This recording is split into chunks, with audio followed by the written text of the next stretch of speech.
नमस्कार दोस्तों, आप देख रहे हैं आकाश एसपीएन लीगल और मैं हूं एडवोकेट आकाश श्रीवास्तव। सुप्रीम कोर्ट ने एक अहम फैसला दिया जो देश के करोड़ों बेटियों के अधिकारों को और मजबूत करता है। अब किसी परिवार में वर्षों पहले कोई बंटवारा हो चुका है तो बेटियों के अधिकार को समाप्त नहीं समझा जाएगा। सुप्रीम कोर्ट ने स्पष्ट कर दिया कि बेटी क्लास वन की वारिस है और वह बेटों के समान अधिकार रखती है। तो आखिर कोर्ट ने क्या कहा, किस कानून के तहत इस फैसले को सुनाया, आम लोगों पर इसका क्या असर पड़ेगा, इस वीडियो में हम आपको पूरी जानकारी देंगे। तो वीडियो के अंत तक बने रहिए और अभी तक आपने सब्सक्राइब नहीं कर रखा है तो सब्सक्राइब कर लीजिए, बेल आइकॉन को प्रेस करके नोटिफिकेशन को ऑल कर लीजिए। यह मामला हिंदू उत्तराधिकार अधिनियम अर्थात सक्सेशन एक्ट से संबंधित है, तो वीडियो को अंत तक अवश्य देखें। दोस्तों, 2005 में हिंदू उत्तराधिकार अधिनियम में बड़ा संशोधन किया गया। इस संशोधन के तहत बेटियों को बेटों के समान पैतृक संपत्ति में समान अधिकार दिया गया है। इससे पहले भी कई मामलों में सुप्रीम कोर्ट ने स्पष्ट किया है कि बेटियां जन्म से ही कापर्सन यानी कि सह उत्तराधिकारी मानी जाती हैं। बेटियों का अपने पिता की संपत्ति पर अधिकार किसी पुराने बंटवारे से समाप्त नहीं होता। यदि पिता की मृत्यु बिना वसीयत के हो जाती है तो बेटियों को क्लास वन वारिस के आधार पर बेटों के समान अधिकार मिलता है और संपत्ति में बराबरी का हिस्सा मिलेगा, चाहे बेटों ने पहले ही कोई बंटवारा कर रखा हो। कोर्ट ने स्पष्ट किया कि हिंदू उत्तराधिकार अधिनियम में 2005 के संशोधन के बाद बेटियों को कॉर्पोरेशन यानी कि सहभाजक के तौर पर अधिकारी माना गया है, लेकिन इससे पहले से मौजूद उत्तराधिकार के अधिकार खत्म नहीं होते और बेटियों को पिता की संपत्ति में बराबर का हिस्सा मिलने तय होता है।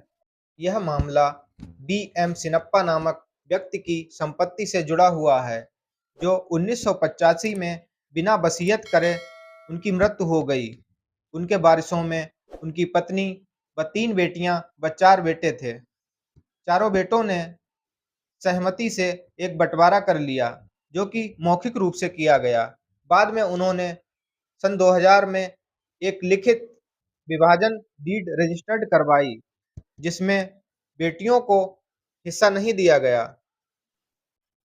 वर्ष 2007 में बेटियों ने अदालत का दरवाजा खटखटाया और अपने हिस्से की मांग की और यह कहा कि उनके पिता बगैर किसी वसीयत के उनकी मृत्यु हो गई है, हिंदू उत्तराधिकार के तहत उनका भी हिस्सा बनता है, और कहा कि हिंदू उत्तराधिकार अधिनियम की धारा 8 के तहत उनका भी बराबर का पैतृक संपत्ति में हिस्सा बनता है।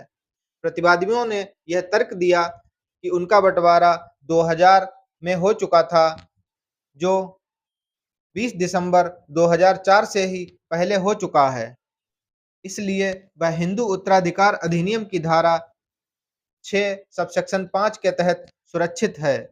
कर्नाटक हाई कोर्ट ने इसी तथ्य को लेकर उनके दावे को खारिज कर दिया, जिसके बाद बेटियों ने सुप्रीम कोर्ट का दरवाजा खटखटाया। सुप्रीम कोर्ट ने स्पष्ट किया कि हिंदू उत्तराधिकार अधिनियम की धारा 6 सबसेक्शन 5 के तहत बंटवारा तो हो चुका है, लेकिन बेटियों के उत्तराधिकार का अधिकार समाप्त नहीं होता।